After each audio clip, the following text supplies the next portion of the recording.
নির্বাচনে ২/৩ সংখ্যাগরিষ্ঠতা নিয়ে সরকার গঠনের পথে বিএনপি। তবে কেমন হবে বিএনপির সরকারের মন্ত্রিসভা বা কারাই মন্ত্রিসভায় ডাক পাচ্ছেন তা নিয়ে সামাজিক যোগাযোগ মাধ্যমে চলছে নানা গুঞ্জন। তবে দেশের নবম প্রধানমন্ত্রী হচ্ছেন তারেক রহমান। রোববার সংসদ সদস্যদের শপথের পরেই মন্ত্রিত্ব বন্টন হবে।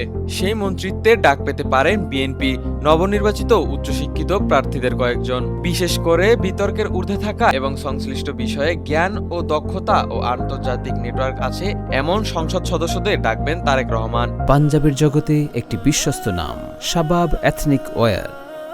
বিএনপির একটি সূত্র বলছে মির্জা ফখরুল ইসলাম আলমগীরকে রাষ্ট্রপতি করা হতে পারে।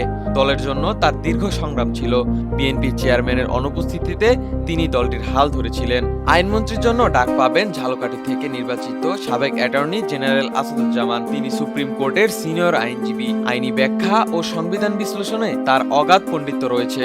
অর্থমন্ত্রীর জন্য ডক্টর রেজা কিবরিয়া, যিনি হবিগঞ্জ থেকে নির্বাচিত ও বিশ্বমানের অর্থনীতিবিদ এবং নীতি নির্ধারক। পররাষ্ট্রের টেকনোক্র্যাট কোটায় হুমায়ুন আহমেদ। এর আগে তিনি বিএনপির আন্তর্জাতিক সম্পাদকীয় পদে ছিলেন। দলটির বৈশ্বিক সম্পর্কে উন্নয়নে ভূমিকা রেখেছেন তিনি।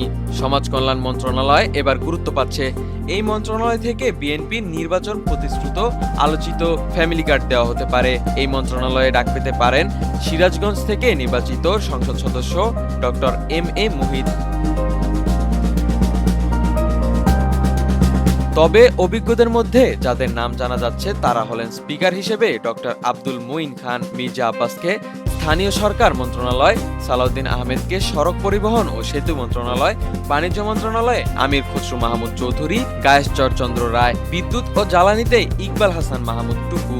এছাড়া পরবর্তী প্রধানমন্ত্রীর রাজনৈতিক উপদেষ্টা হিসেবে স্থানীয় কমিটি এবং নির্বাচন পরিচালনা কমিটির সদস্য নজরুল ইসলাম খানের নাম বিবেচনা করা হচ্ছে। সরকারে গুরুত্বপূর্ণ পদ পাচ্ছেন ডক্টর মাহাদি আমিন।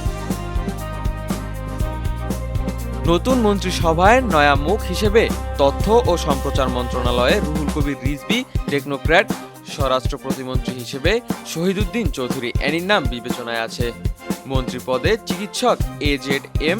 জাহিদ হোসেন ও ব্যারিস্টার অসীম, টেকনোক্র্যাট আলোচনায় আছেন। Desk report, H news.